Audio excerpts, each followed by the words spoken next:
Now candidates have 90 seconds to respond to this question from the sponsoring organizations.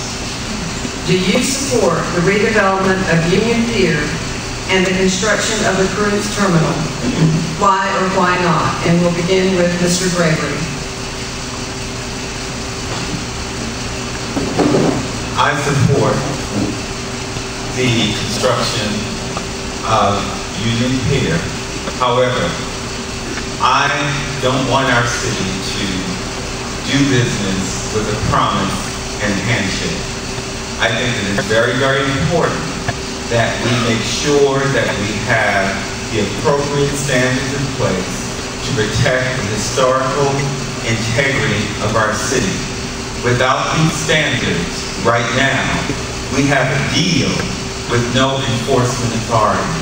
I think it is important that we do have standards with regard to the number of ships, the frequency of ships, and the size of the ships, because it is the fabric of the historical district that brings tourism to our city. We need not make our city become souvenir city, make our city become every other city USA.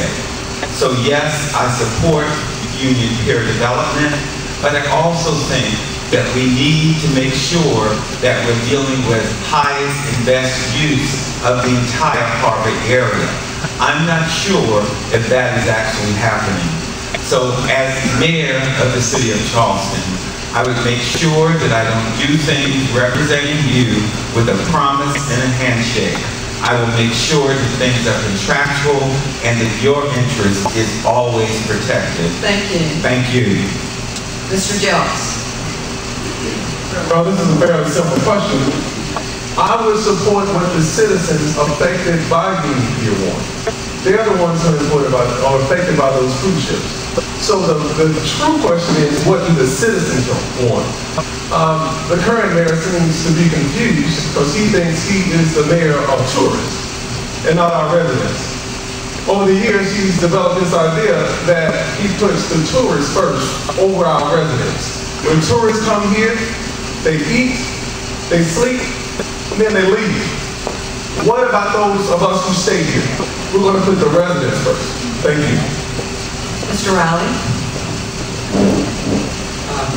I support it wholeheartedly and working very hard to make it a reality for lots of reasons.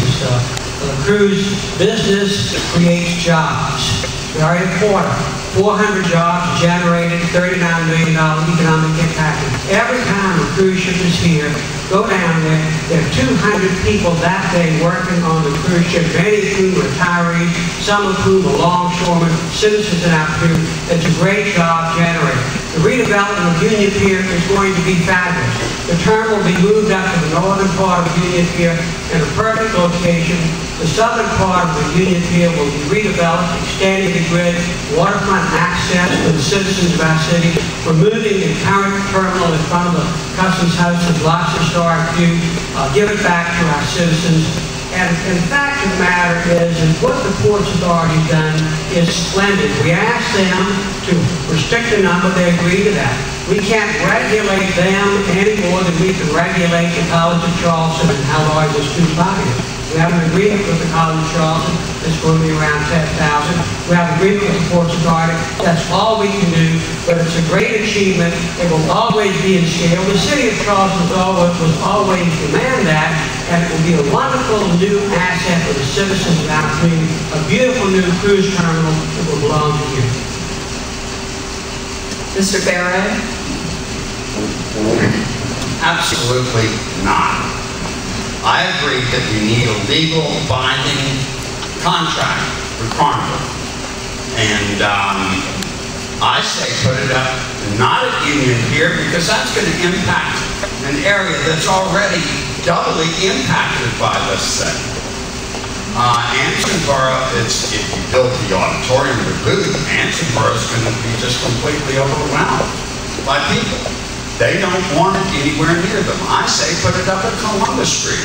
Why Columbus Street? Well, there are a number of different reasons. There are a lot of objections, but I would say the main reason is jobs, jobs, jobs. Private industry jobs. Develop that area.